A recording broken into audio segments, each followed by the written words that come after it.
கேரள மாநிலம் வயநாடு என்று சொல்லக்கூடிய இயற்கையினுடைய அழகால் போர்த்தப்பட்ட மிக அற்புதமான ஒரு பூமி. இரவிலே தூங்குகிறார்கள்.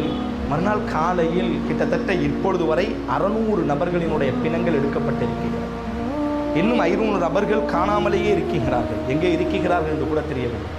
பொதுவாக நிலச்சரிவை பற்றி படித்தவர்களுக்கு தெரியும், ஒரு 300 மீட்டர் 400 மீட்டர்களுக்கு மத்தியில் தான் நிலச்சரிவுகள் நடக்கும். ஆனால் கிலோமீட்டர் கணக்கில் நடக்கும். 7 கிலோமீட்டர் 8 கிலோமீட்டராக நிலச்சரிவுகள். இன்னும் கூட சந்திக்க முடியாத மலை பிரதேசங்களில் இருக்கக்கூடிய பகுதிகள் இன்னும் போகவே முடியல. பாலம் உடைஞ்சிட்டு போகவே முடியல. அங்கே என்ன நடந்திருக்குன்னே தெரிய முடியாத அளவிற்கான பல பாதிப்புகள். கண்ணீரோடி மதங்களை கடந்து முஸ்லிம்களும் மரணித்திருக்கிறார்கள், இந்து பெருங்குடி மக்களும் மரணித்திருக்கிறார்கள். எல்லோரும் ஏதோ ஒரு பார்ப்பதற்கு சக்தி இல்லாத ஒரு சூழல் அல்லாஹ் ரப்புல் ஆலமீன் நம்மை காண வைத்திருக்கிறார். அல்லாஹ் நமக்கு உணர்த்துகிறான், இது போன்ற அழிவுகள் எங்கோ இல்லை, உங்களையும் இது போன்ற அழிவுகளை பிடிப்பதற்கெல்லாம் ஆற்றல் உடையவன். அப்போ அமீன மக்கள் அல்லாஹ் குர்ஆன்ல கேட்பான், என்ன நம்பிக்கையில் உறங்குகிறீர்கள்? அல்லாஹ் கேட்பான், செத்து விட மாட்டோம், அழிந்து விட மாட்டோம் என்ற நம்பிக்கையில் நீங்கள் உறங்கிக் கொண்டிருக்கிறீர்களா என்று அல்லாஹ் கேட்பான். அதனால் நண்பு சகோதரர்களே, இது போன்ற நேரங்களில் மதங்களை கடந்து அதிகம் மனிதநேய உதவி செய்வதற்கு நாங்கள் பாத்தியப்பட்டிருக்கிறோம். அந்த சமூகத்திற்காக பிரார்த்திப்பது. இரவு நேரத்தில் துபாயில் கணவர் என்ன செய்கிறாரு, மனைவி பிள்ளைகிட்ட வீடியோ காலில் பேசுகிறாரு. மறுநாள் பார்த்தா எல்லாருமே, அம்மா இறந்துட்டு மனைவி, ஒரே குடும்பத்தில் 16 நபர்கள், ஒரே ஒரு நபர் மட்டும் இப்போ துபாயில் வந்து நிற்கிறாரு. தான் உறவு இல்லை, தான் கட்டிய வீடு இல்லை, தான் சேமித்த சேமிப்புகள் இல்லை, தன்னை பெற்றெடுத்த தாய் இல்லை, தான் பெற்றெடுத்த குழந்தை இல்லை, தன்னுடைய மனைவியில் எதுவுமே இல்லை, ஒற்றை மனிதனாக தனியாக நிற்கிறார். இப்படித்தான் வயநாட்டினுடைய பல 100 குடும்பங்களினுடைய நிலைமை இப்படித்தான் இருக்கிறது. அதனால் நண்பு சகோதரர்களே, இந்த சோதனையிலிருந்து அந்த மக்கள் மீண்டு வருவதற்காக இப்பொழுது நாங்கள் செய்யக்கூடிய மிக முக்கியமானது என்ன, இந்த சோதனையிலிருந்து அந்த சமூகம் மீண்டு வருவதற்காக அதிகமாக அல்லாஹ்விடத்தில் பிரார்த்திப்போம்.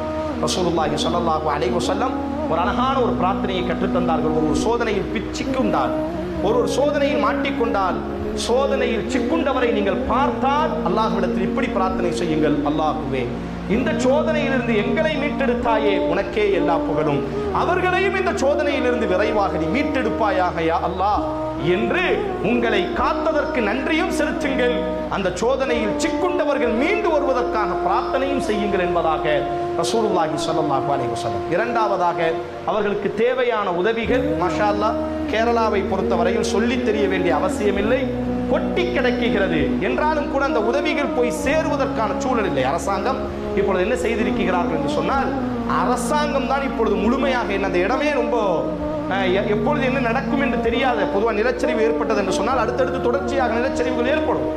அதனால் அந்த இடத்தை இராணுவ கட்டுப்பாட்டுக்குள்ளாக கொண்டு வந்து என்ன செய்கிறது என்று சொன்னால், சில தன்னார்வ அமைப்புகளுக்கு மட்டும் அனுமதி கொடுத்து என்ன செய்கிறது என்று சொன்னால், அரசாங்கத்தினுடைய நேரடி பார்வையில் அந்த இடம் கை கொண்டு வரப்பட்டு இப்பொழுது புதைந்திருப்பவர்களை மீட்டுக் கொண்டிருக்கிறார்.